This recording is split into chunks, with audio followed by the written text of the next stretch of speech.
Hi everyone, my name is Meir. I'm a last year PhD student in Tel Aviv University, and this is joint work with my advisor, Professor Rotem Oshman, who is Professor Ofer Shayevitz, and a master student, Yuval Volkov, all of us from Tel Aviv University.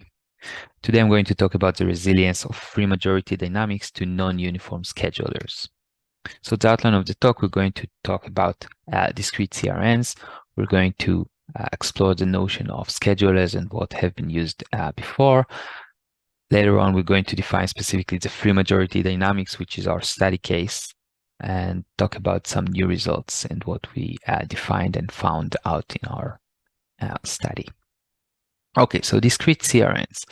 CRN stands for chemical reaction networks, and we have n anonymous agents, and we can think of each of them as kind of an automaton. And each agent holds a state from Q. So let's say, for example, Q can be true or false. And we have a multi-agent transition function. So the transitions occur in multiple agents, maybe from pairs of states to pairs of states. And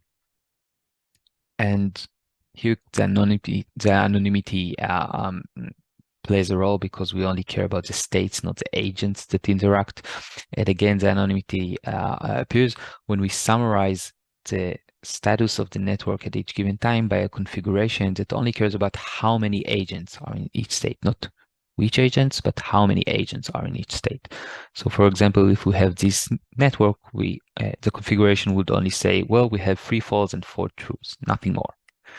And the computation is done in rounds, so iteratively agents are chosen to interact. Looking at those agents, we only care about the current states that they have, and then we apply the transition function to this set of states to get a new set of states, and this might also affect the configuration at large, so the count of how many states exist in the network from each possible state.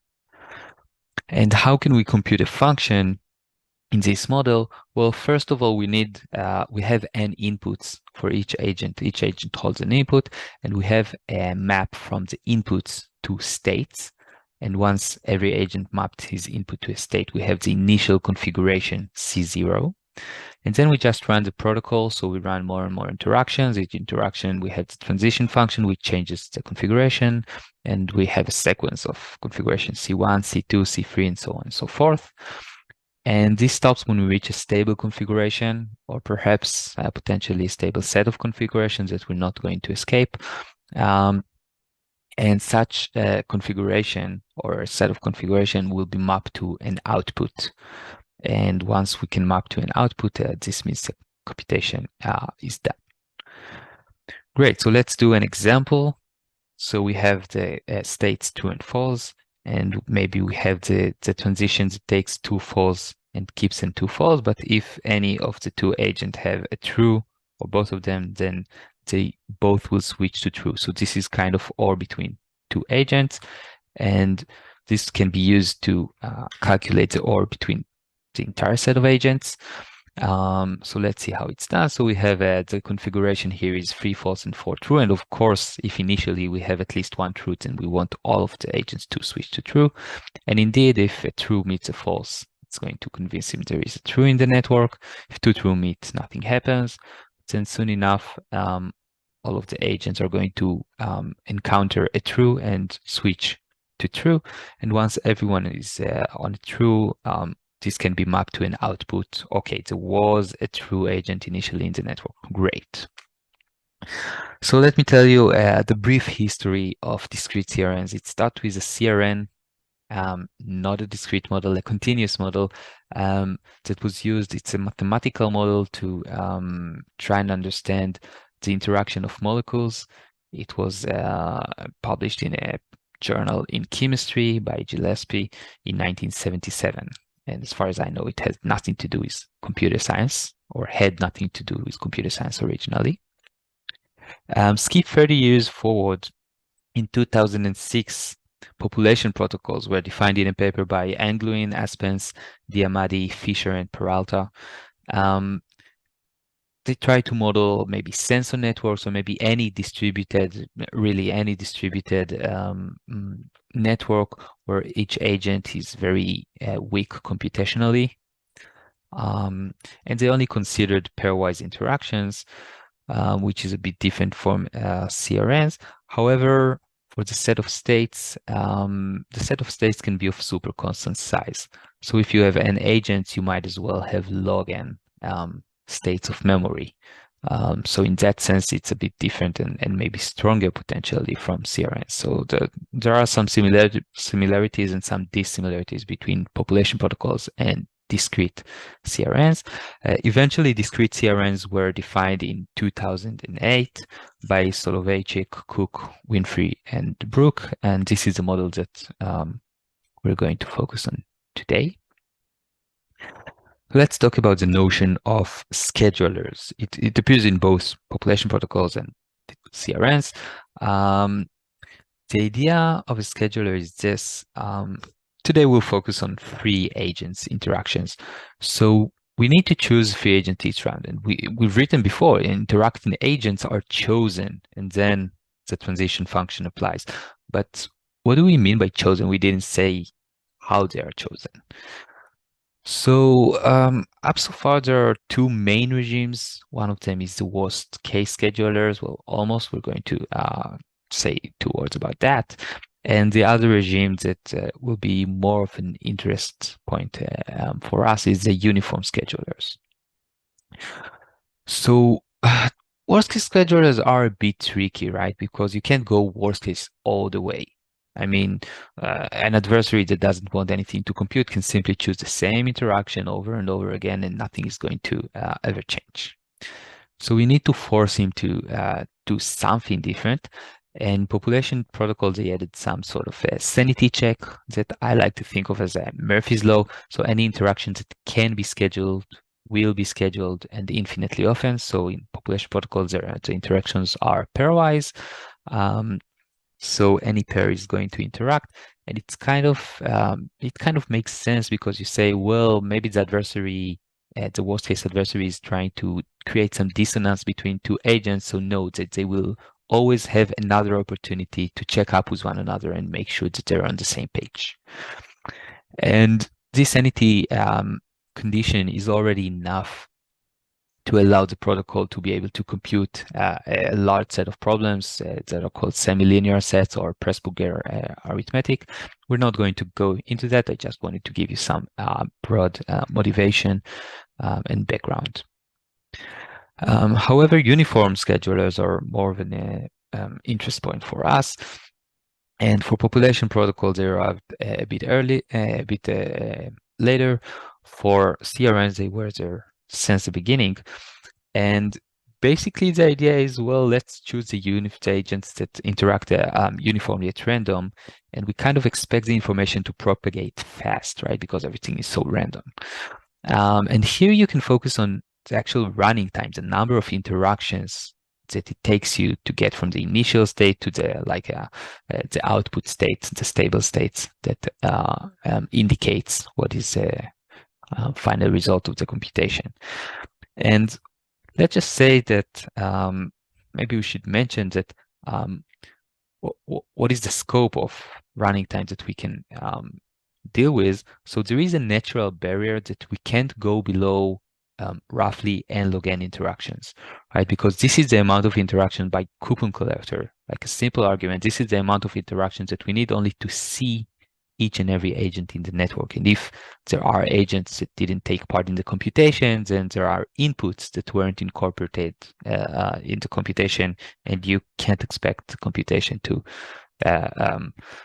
do something good if it doesn't even look at the entire input. Okay, great. So n log n interactions, best you can hope for. Good.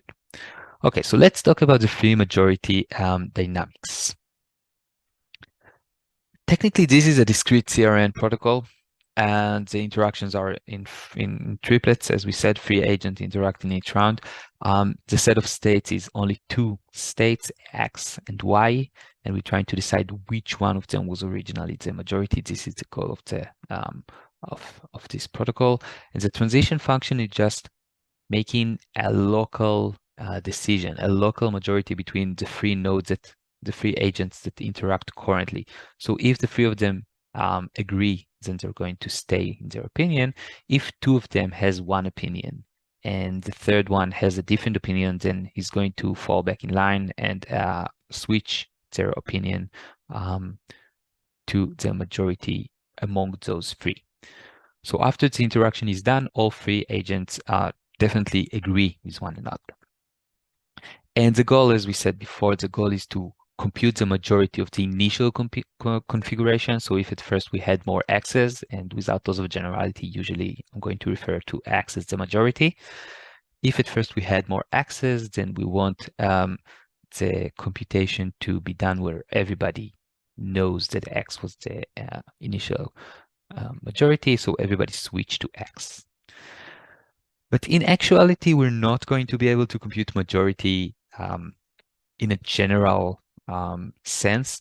We're only going to be able to compute some relaxation of majority, which is referred to in the literature as approximate majority. And we're going to delve a little bit more into that real soon. So let's just see the free majority dynamic in action. So our goal here is to switch all the initial, all the states to the initial majority, which is X, and maybe at the beginning Y gain some ground, and maybe two Y's catch an X and improve their situation, but maybe X's just talk to one another and nothing changes. But you would expect that pretty soon the X's are going to catch all those Y's alone and convince them that X is indeed the majority. And once everyone are on the state X, then the computation is done.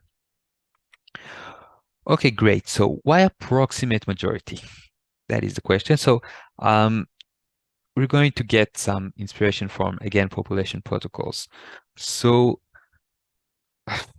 I mean, ideally, we want to solve for any input, right? So this is dubbed in the literature as exact majority, and doing that it's pretty hard. It's been extensively studied in population protocols since the beginning, and we know that it's impossible to do with 3 states. You can use 4 memory states, and then it will take you roughly n squared rounds of interactions to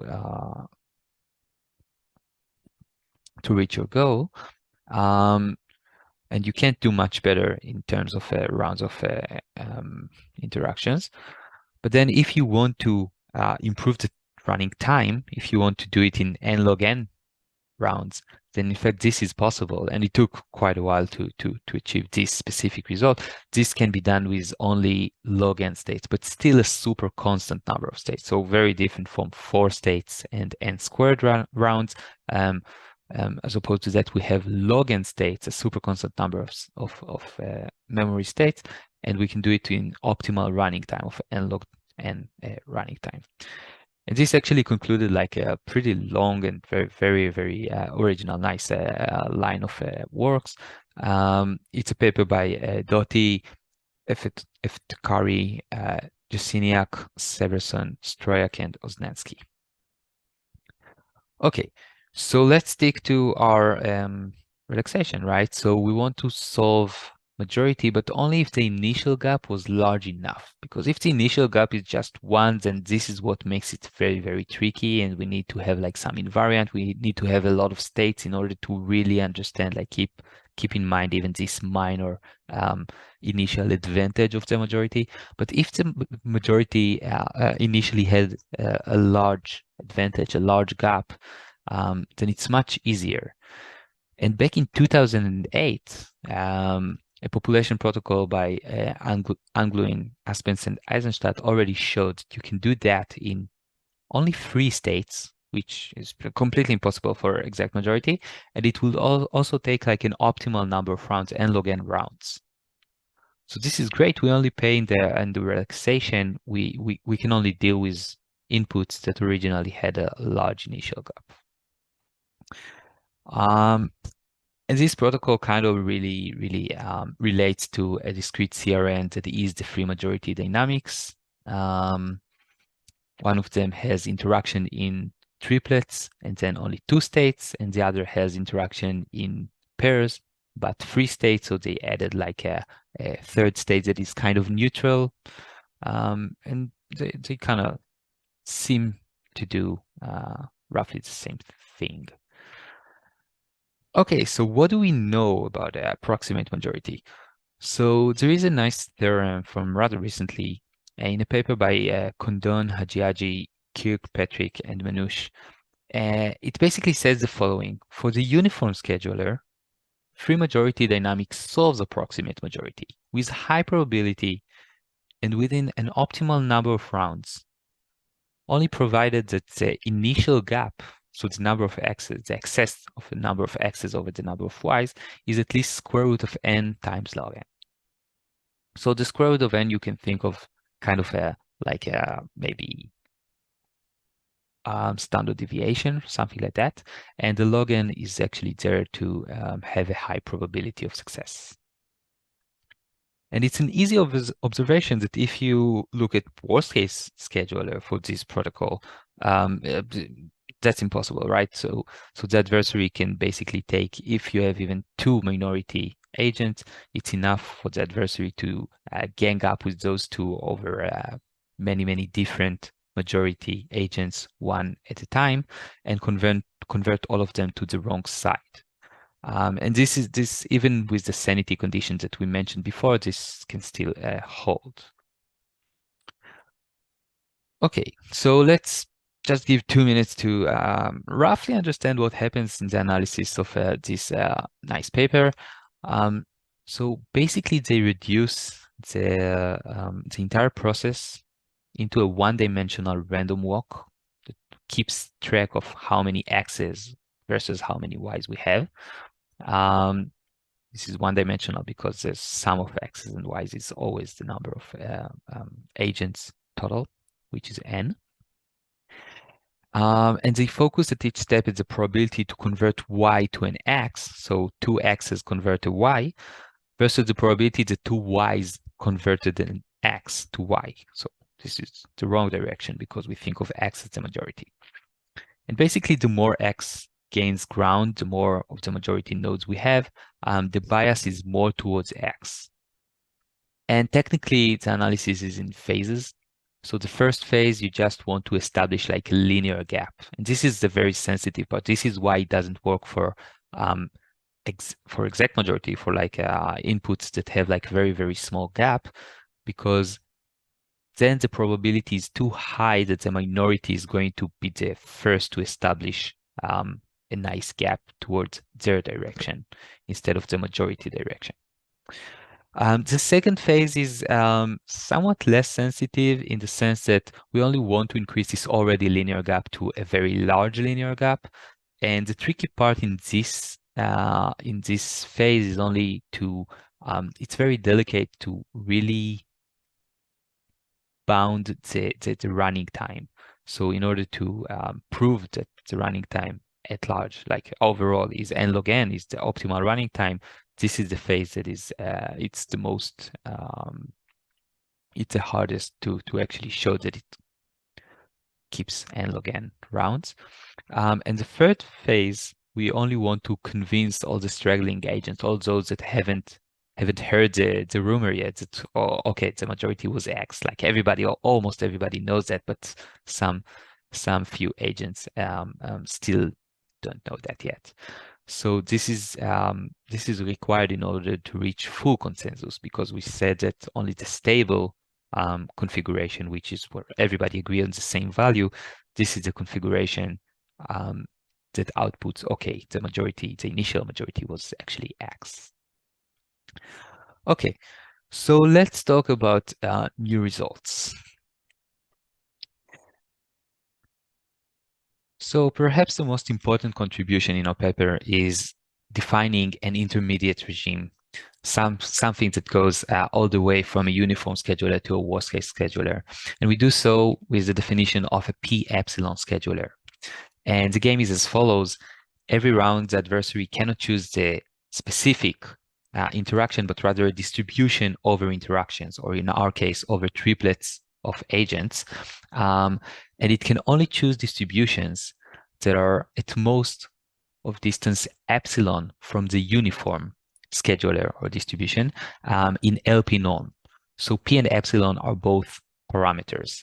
And especially we'll be interested in L1 and L infinity, so the one norm and the infinity norm, which is the maximal distance and the cumulative distance between D and the uniform distribution. But in general, for any norm that you might consider, when we fix epsilon to 0, actually we get the uniform scheduler because the adversary cannot escape that. But as we increase epsilon, we allow more freedom to the adversary to do all sorts of weird things. And if we get all the way to epsilon equals 2, so this should work for every P norm, but specifically for one norm, it's easy to see. Basically, the adversary can choose any distribution, even a singleton distribution, like a specific interaction, and put all the mass on this interaction. So it boils to a worst case scheduler. And we do know that for some protocols, the uniform scheduler works fine, and the worst case scheduler can basically break the whole thing. So the question is, where in the middle does that happen? I mean, where is this breaking point of any protocol or many set of protocols potentially? So in this paper specifically, we study this regime for the aforementioned free majority dynamics. And let's see what we can do with that. So we start from the uniform scheduler where everything works, and we're trying to increase epsilon and see where things might break. So really, what might go wrong when we do that, when we disengage from the uniform distribution and start to do things that are less and less ordered? So recall the analysis in general in phases for the uniform scheduler. So in the first phase, we only want to establish the majority. And this is kind of a sensitive part because if we start with a small gap, then there is some probability that the minority would gain a linear advantage and will go on to the wrong value. So this is a sensitive part, so maybe it's not the first place that we want to try and look for problems. The second phase is actually almost irrelevant in that sense because it doesn't really speak of correctness. The whole analysis and the whole problematic part in the second phase is actually maintaining this optimal rate and proving that we can enlarge the gap from some linear gap to a huge linear gap within only n log n interactions, the optimal time that we can hope for. So this leaves us with the third phase. And in the third phase, we just need to find those last agents, those straggling agents that haven't heard the word yet, that don't know that most of the entire rest of the network already switched to the initial majority. And maybe we can focus on them and just make sure that they don't hear the news. So this is exactly what we're going to do as a first attempt. We're just going to try and disconnect those minority agents, those minority nodes, and thus make sure that we never reach full consensus, which is the requirement for the protocol. So what is the cost of disconnecting a set of nodes? So let's say that we have most of the network already at X, which was the initial majority, and we have a set of some nodes that are still on the value Y, the incorrect value. And we want to just disconnect the set of Y nodes from the set of X nodes. So I'll just remind you that we're working in triplets. So these are the type of triplets that we want to disallow, triplets that have something from the left side and something from the right side of the network together. Okay, great. So for simplicity, we're just going to talk about disconnecting a set of S nodes where S is some integers between 1 and n over 5. You can do something with anything between 1 and n over 2. But for n over 5, it's a bit simpler. So let's see how much it costs us in how much distortion, how far should we get from the uniform scheduler in order to be able to disconnect a set of S nodes.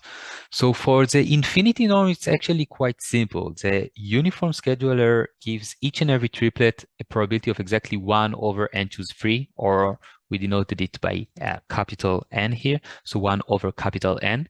And if we allow this distortion in L infinity norm, then basically we can reduce the probability of a certain triplet to 0. And not only for one triplet, we can do it for so many triplets and in a specific order that we can easily disconnect a single agent from the rest of the network, and we can even disconnect a set of up to n over 5 agents from the rest of the network without blinking, without even blinking. However, if we work in L1 node metric, this works a little bit differently. So if we want to disconnect more agents, we're going to need to pay some more distortion. However, we can still do pretty well. So essentially, L1 really relates to the statistical distance. So we're just trying to understand what is the separating event, like what is the distinguishing event between our scheduler that wants to disconnect those two sides and the uniform scheduler. And this distance must be at least the mass, the probability that the uniform scheduler chooses something that crosses the cut. And this probability is roughly S over n, which is not that hard to see. And not only this is a lower bound, but it's also an upper bound. So it's easy to show that roughly S over n distortion in L1 distance is enough to disconnect S nodes from the rest of the network. Okay, so this is the cost of disconnection. So let's jump ahead to our results. And this is an informal way to formulate our main theorem in this paper. So this goes for both L1 and L infinity.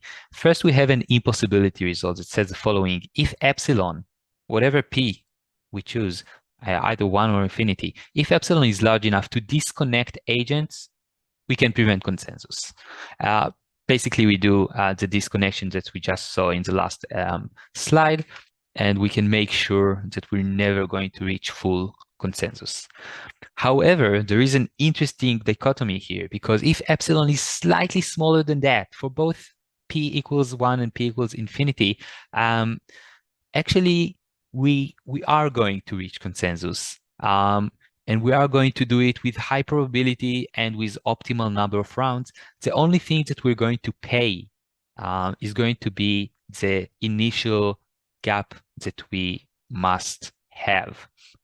So, of course, as epsilon gets closer and closer to this threshold where you can disconnect, we expect something to go more harshly.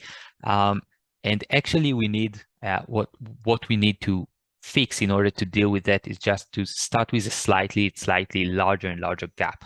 And when epsilon gets too large, where we can actually disconnect the agents, this would simulate kind of a situation where we would have wanted to start in a consensus already. And if we've done that, then we're already fine, right? So this is how those two connect to one another. And yeah, as I said, the closer we get to disconnection, the larger initial gap is required to compensate. And when epsilon is too large, then actually we're asking for this is only going to work if the initial gap was so large that we started with a consensus. Okay, so let's see specifically for L infinity how those results look, so a bit more formal. So recall that capital N is going to be N choose 3, the number of triplets, and consider any scheduler that is in infinity norm, has distance of at most epsilon prime over capital N from the uniform scheduler.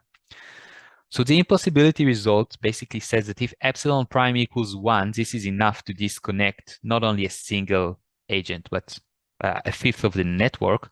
And the protocol is definitely going to fail because we won't be able to reach full consensus, and not even 80% of the nodes are going to agree. And however, if epsilon prime is slightly smaller, so at most 3/4, then the free majority dynamics is going to solve approximate majority. It's going to do so with high probability and within an optimal number of rounds, order of n log n. And this is provided that the initial gap was, well, the initial gap that we need even for the uniform distribution, for the uniform scheduler. So at least some,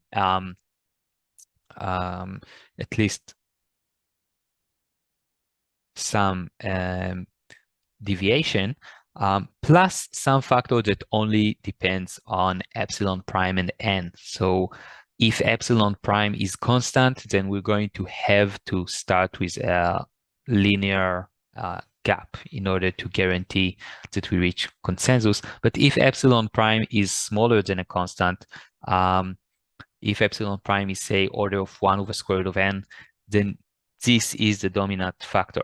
So we get the exact same result that we got for the uniform scheduler, even for schedulers that deviate from the uniform scheduler in all sorts of ways.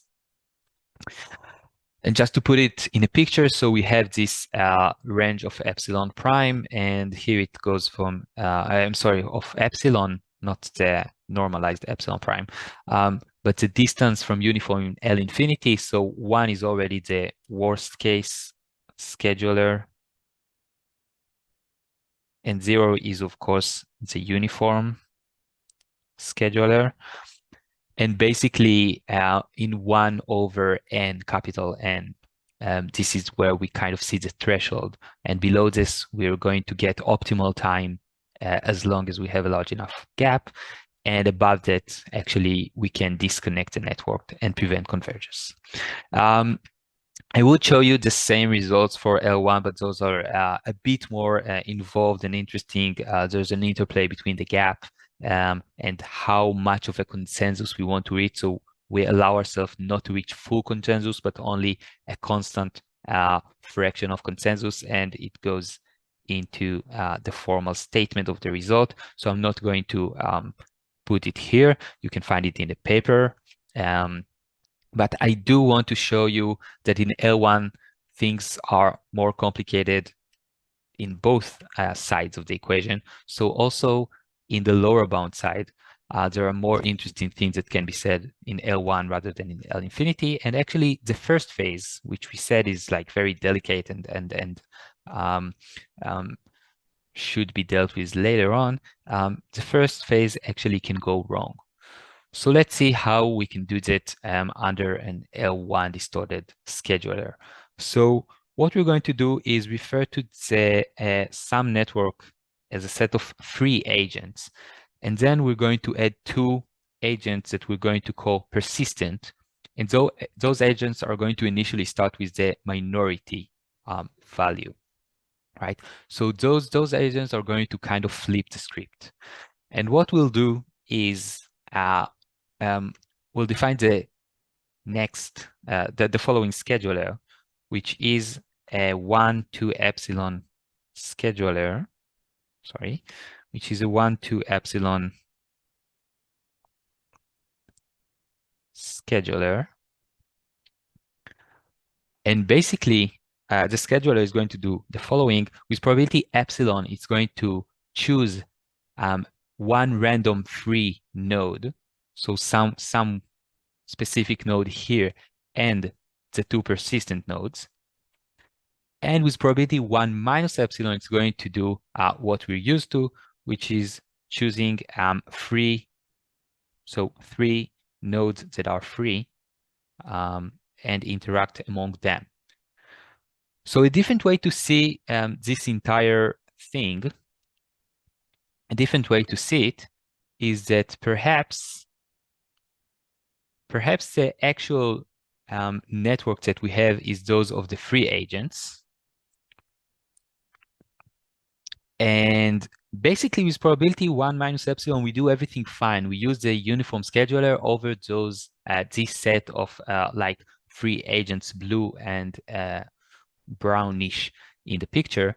But with probability epsilon, we basically choose a free agent and 2 persistent agents. So it's like choosing a free agent, no matter its color, and just switching its state to Y. So if those three are chosen, then this X is going to become Y. And if those three are chosen, then the Y is going to stick. So whoever is chosen with the two persistent nodes, agents, is going to switch to Y immediately. And this gives us kind of an epsilon weight for the probability that we're going to convert X to Y, and not Y to X. So in some sense, we managed to push all the distortion of the scheduler, all the epsilon distortion of the scheduler towards the wrong direction, the direction of the converting a majority node X to a minority node Y, and not vice versa. And specifically, we can see a dichotomy for this scheduler that if the initial gap is at least 10 times epsilon n, right? So it's large enough in favor of X, then this epsilon distortion is not going to overcome this gap, and the three nodes are going to converge to X. Of course, the two persistent nodes are going to stick to Y, but all the three nodes are going to converge to X. However, if the initial gap was too small, so smaller than epsilon n, say epsilon n over 10, something that is significantly smaller, then this epsilon probability, to suddenly create a Y actually becomes quite significant. And we're going to see on the first phase, we're going to see a shift towards Y, towards a minority, and Y is going to be the first one to gain a linear advantage. And from there on, phase 2 and phase 3, Y is basically going to overtake the entire network. So this is everything that I wanted to show you. Let's just summarize.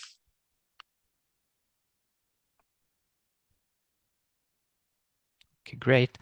So to summarize, in this talk, we defined the P epsilon schedulers, which is kind of an interpolation between uniform schedulers and the worst case schedulers.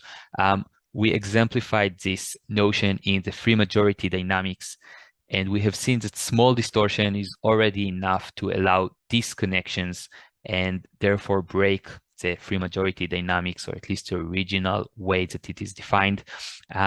With slightly smaller distortions, however, everything seems to still work. So we do have some sort of dichotomy, kind of the threshold where you can, when you can disconnect nodes, is exactly the amount that is required to break something. And if you have less distortion that you're able to play with as the adversary, you cannot actually break the protocol, and the protocol is going to follow through and compute the approximate majority. And in the paper, of course, we also have full proofs of all these claims and not only hand wavings. And we're discussing other norms, such as every P norm basically is sandwiched between the one norm and the infinity norm in some sense, using Holder inequality on the one side and the trivial inequality on the other side. And we also have some other lower bounds, and some of them are interestingly, have even expansion properties. So one might claim that the uniform scheduler is such a great expander, and if we disconnect the network, then we're the worst expander ever. So maybe expansion is the key property. So no, actually, this example here has great expansion. And another example in the paper as well. So I'll leave you at that, and please contact us, any one of the authors, if you have any question or if you're interested in the paper at all. And I encourage you to go and read the full paper. Thank you.